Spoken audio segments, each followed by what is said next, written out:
जैसे कि आप सभी को पता है दोस्तों, यूजीसी का जो है मामला जो है इस सुप्रीम कोर्ट में जाकर फंस चुके हैं। यानी कि विद्यार्थियों का जीवन अब सुप्रीम कोर्ट में जाकर जो है टिका हुआ है। इस कोरोना महामारी के कारण जो है परीक्षा लेना एक खतरे से खाली कहीं पर भी नहीं। तो सुप्रीम कोर्ट ने कुछ जवाब मांगे थे, कुछ सरकार से जवाब मांगे थे, कुछ एमएचए से मांगे थे, कुछ यूजीसी से मांगे गए थे। सभी प्रकार से जो है जवाब मांगे गए थे और अंतिम सुनवाई 10 अगस्त को रखा गया है। तो उसी को लेकर एक यहाँ पर नई और सबसे बड़ी और सबसे ज़बरदस्त यहाँ पर अपडेट निकल के आ रहे हैं। तो चलिए इसी अपडेट को एक बार रूबरूब करते हैं और आपको बताते हैं। तो दोस्तों यहाँ पर सबसे ब्रेकिंग न्यूज़ यहाँ पर यह है कि महाराष्ट्र सरकार ने सुप्रीम कोर्ट के समक्ष यूजीसी मामले में हल्फनामा दायर किया। राज्य निकाय ने कोविड-19 के बीच परीक्षा आयोजित नहीं करने का फैसला लिया।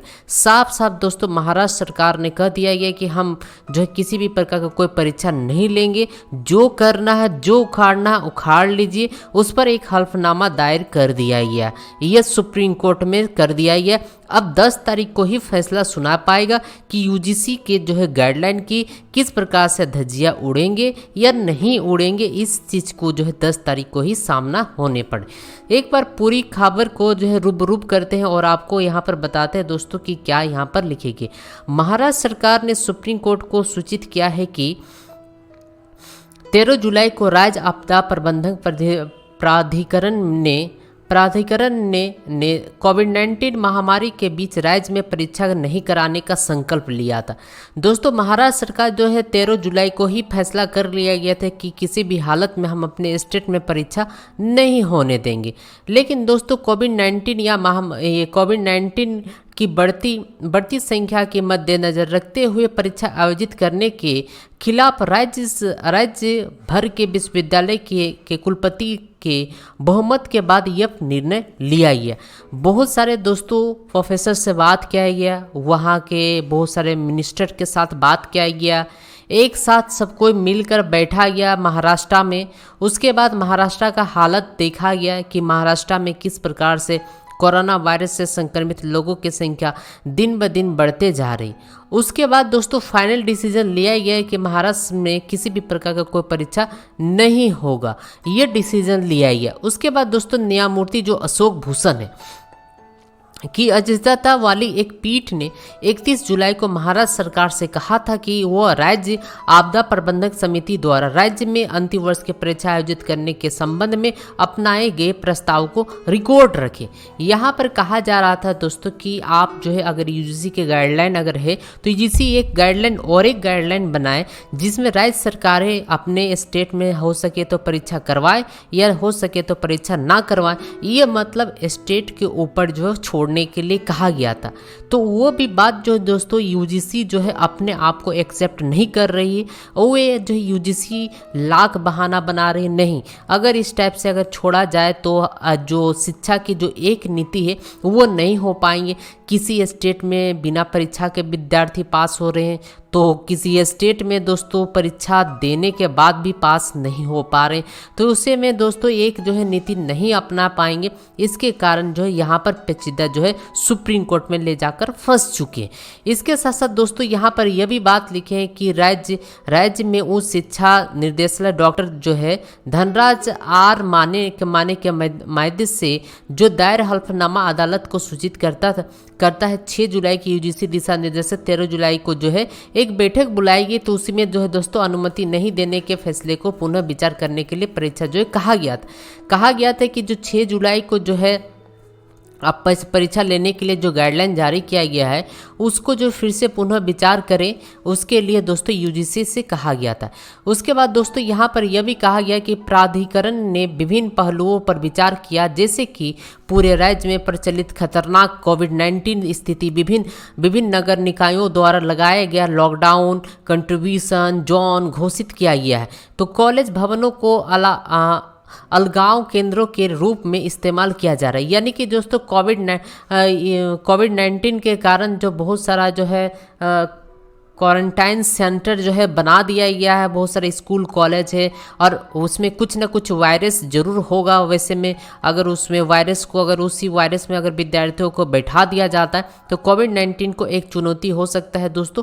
इसके साथ साथ दोस्तों यह भी लिखा है कि इस दृश्य को बहुमत से रखा गया, विश्वविद्यालय के कुलपति राज्य में परीक्षाएं कराना संभव नहीं है। सुप्रीम कोर्ट में यही बात जो हल्फनामा दायर किया गया, यहाँ पर देख पा रहे हैं सुप्रीम कोर्ट में इसी बात को लेकर हल्फनामा दायर किया गया। उसके साथ दोस्तों यह भी लिखे कि राज्य सरकार ने प्रस्तुत किया है कि सभी पेशेवरों और स्थिति के बारे में विचार करने और इस मुद्दे पर विचार विमर्श करने के बाद प्राधिकरण ने परीक्षा आयोजित नहीं करने के अपने पहले के फैसले को दोहराए और कोविड-19 जून 2020 के सरकारी संकल्पों की पुष्टि करे। इसके साथ साथ दोस्तों यहाँ पर यह भी लिखे कि राज्य सरकार ने स्पष्ट किया है कि राज्य आपदा प्रबंधक समिति के फैसले को जानने के लिए सुप्रीम कोर्ट के आदेश की मांग की गई। हालांकि ऐसा निकाय महाराष्ट्र में स्थापित किया गया था और यह राज्य आपदा प्रबंधक प्राधिकरण था जो इस तरह के कार्य कर रहा था। हल्फनामा यहाँ पर जो है यानी कि दोस्तों यहाँ पर कहा गया कि पूरे का पूरे यहाँ हल्फनामा दायर कर दिया गया और 2005 में एक अधिनियम बनाया गया था जिसमें धारा जो 17 के अंतर्गत जो है जो भी समिति के गठन विचार करती वही धारा जो है 20 में माना जाएगा। उसके बाद दोस्तों यहाँ पर धारा 14 में जो है राज्य आपदा प्राधिकरण के गठन पर विचार करती। तो अलग अलग प्रकार का यहाँ पर धारा जो है बनाया गया। उसके बाद यहाँ पर यह भी बात लिखी है दोस्तों कि सुप्रीम कोर्ट के निर्देश दिया था कि सभी पक्ष जो है 7 अगस्त तक अपना हल्फनामा दायर करें और उसके एक दिन बाद दाखिला करने के लिए हस्ताक्षर करें। यानी कि 7 अगस्त जो कि 7 अगस्त पार हो चुका है और बहुत सारे ऐसे चीज़ है जो कि हल्फनामा जो है दायर अभी तक नहीं हुआ है। विश्वविद्यालय अनुदान आयोग यानी यूजीसी का प्रतिनिधित्व करने वाले सॉलिसिटर जो जनरल तुषार मेहता ने कहा था उन्होंने कि किसी को भी इस धारण के तहत नहीं होना चाहिए कि अदालत सुनवाई कर रही और छात्रों की तैयारी जारी रखना चाहिए। यानी तुषार मेहता जो साफ साफ कह दिया गया था विद्यार्थियों की अगर सुनवाई हो रही है तो इसका मतलब ये नहीं कि परीक्षा नहीं होगा।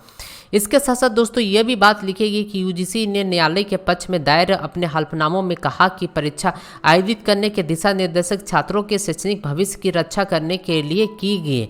तो दोस्तों यहाँ पर कहा जा रहा है कि परीक्षा हम इसलिए ले रहे हैं, यूजीसी का कहना है कि ताकि विद्यार्थियों का भविष्य। दोस्तों आप बताएं कि भविष्य के बाद कब होगा? जब हमारा जान ही रहेगा तब तो भविष्य, जान ही नहीं रहेगा तो भविष्य कहाँ से? आप नीचे कमेंट करिए क्या हम गलत बोल रहे या सही बोल रहे। जब तक इंसान का सांस रहेगा तभी उसका भविष्य। आप ऐसा सर्टिफिकेट लेके क्या करेंगे जिसमें एक तरफ मौत है और एक तरफ सर्टिफिकेट है? तो आप जो है दोस्तों आप नीचे खुद ब खुद समझ सकते हैं कि किधर आपको जाना। मौत अगर चाहिए तो ही सर्टिफिकेट मिलेगा और मौत मिल जाए तो सर्टिफिकेट लेकर आपको क्या करना है। इसके साथ साथ यह भी कहा गया है दोस्तों, यूजीसी ने यह भी कहा कि विश्वविद्यालय को परीक्षा आयोजित करने के लिए पर्याप्त समय दिया गया। उन्होंने ऑनलाइन या ऑफलाइन कुछ भी मॉडल अपना सकते हैं। याचिकाकर्ताओं द्वारा वकील जो अलख आलोक श्रीवास्तव है, आप सभी के सबसे फेमस अलख आलोक जी बहुत ही फेमस है और आशा करते हैं कि अलख आलोक जी 10 तारीख को जरूर से जरूर जीत जाए। माध्यम से दायर किए गए इस जवाब के अनुसार यूजीसी ने असम हो, बिहार हो, उत्तरी पूर्वी राज्य बाढ़ का विचार नहीं किया था, जिससे सैकड़ों जो है लोग मारे गए और इन राज्यों में 100 से अधिक जिले में बुरी तरह से प्रभावित है। इसीलिए इन जगहों पर ऑनलाइन या ऑफलाइन परीक्षा कराना असंभव है। इसके साथ साथ दोस्तों महाराष्ट्र में भी यहाँ पर कहा गया कि महाराष्ट्र के छात्रों के एक समूह में महाराष्ट्र राज्य आपदा प्राधिकरण द्वारा जारी किए गए 18 जुलाई के आदेश को चुनौती दी गई और महाराष्ट्र सरकार द्वारा जारी किए गए सरकारी संकल्प 19 जून को जारी किया गया था। दोस्तों सरकार यहाँ पर छात्रों ने इस आधार पर राज्य सरकार के फैसले को चुनौती दी है कि जो भी यहाँ पर पास जो परीक्षा दिया गया उसमें किसी भी प्रकार का कोई परीक्षा नहीं होना चाहिए। और जो दोस्तों याचिकाकर्ताओं ये कहा जा रहा है कि जो अनुच्छेद 21 द्वारा गारंटी के अनुसार एक उचित जो है यहाँ पर कहा गया। यानी कि दोस्तों यहाँ पर जो है अभी तक दोस्तों यहाँ पर जो है किसी भी प्रकार का यहाँ पर कोई हल्फनामा जो यहाँ पर दायर नहीं किया गया है, जो कि सुप्रीम कोर्ट ने जो है मांगा गया था, यूजीसी से मांगा गया था, एमएचए के द्वारा मांगा गया था। तो इस प्रकार से सभी के हल्फनामा दायर करने के लिए 7 तारीख को मांगा गया था, जो कि नहीं हुआ। तो 10 तारीख को सुनवाई क्या अगली डेट मिलेगी या 10 तारीख को फाइनल हेयरिंग हो जाएंगी। इस चीज़ को दोस्तों जानने के लिए हम सभी को 10 तारीख को वेट करना होगा। और जैसे 10 तारीख आएंगे वैसे ही दोस्तों आप सभी जान पाएंगे कि किस प्रकार से वहाँ पर फैसला हुआ। लेकिन दोस्तों 10 तारीख को क्या उम्मीद करते हैं, नीचे कमेंट करके आप अपने ज़रूर व्यक्त करिएगा। आप 10 तारीख को क्या नई डेट चाहते हैं या उस दिन फाइनल हेयरिंग करके सभी केस को रफा दफा करना चाहते हैं, सभी विद्यार्थियों को प्रमोट कर देना चाहते हैं, क्या करना चाहते हैं, नीचे कमेंट करके जरूर बताइएगा। और 10 तारीख को जैसे कुछ नई अपडेट आएंगे आपको इसी चैनल पर अपडेट मिलेंगे। चलिए दोस्तों मिलते हैं नई वीडियो के साथ, नई जानकारी के साथ। वीडियो देखने के लिए आप सभी को बहुत बहुत धन्यवाद। Thanks for watching.